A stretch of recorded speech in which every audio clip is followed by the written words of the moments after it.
We are in the build-up to Liberation Day. April the 2nd, Donald Trump says this is going to be the biggest moment for tariffs. And in the meantime, all sorts of things are happening in the global economy as people adjust towards what might happen with tariffs. Take gold. This is just showing you how much gold is leaving the UK, the vaults in London, and going to the US. And it's been relatively low for all this time, going back to 2005. Look at what happened after the election. Look at that line. And we've never seen anything like this at all. An extraordinary exodus of gold from the UK to the US. Again, because people are trying to work out what's going to happen next. So what will happen next? Well, no one knows. No one knows. A lot of people in the White House don't seem to know. They don't know what the level of tariffs are going to be. They don't know which countries are going to be faced by them.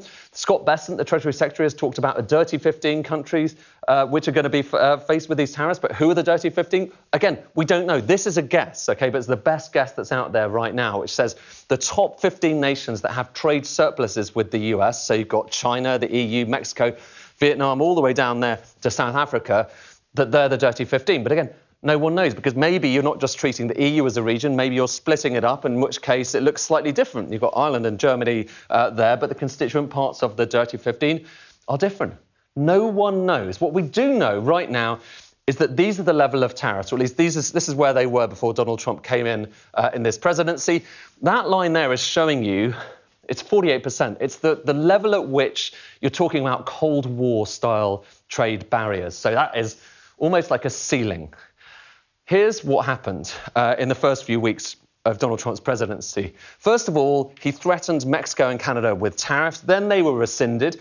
Then he imposed, and these did actually get imposed, 10% on China, then another 10% on China, taking it up kind of close to that level. And now we need to find out what's going to happen on Liberation Day. If it's going to be tariffs on those dirty 15, here's how things look. So all of those bars, say for the UK and France, go up. China goes beyond that level, that Cold War style trade barrier level. And for the time being, the UK and France seem to get off. But that may not be the case, because it may be that there are blanket tariffs imposed on everyone. Maybe it's 20%, maybe it happens gradually.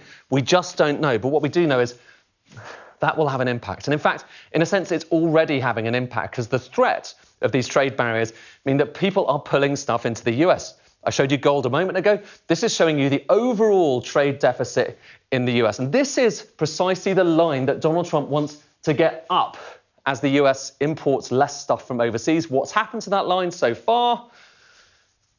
It's gone down. In fact, it's gone down to a totally unprecedented level because people are sucking all of those goods into the US ahead of the imposition of tariffs. It's just one of many side effects that are happening right now in the global economy.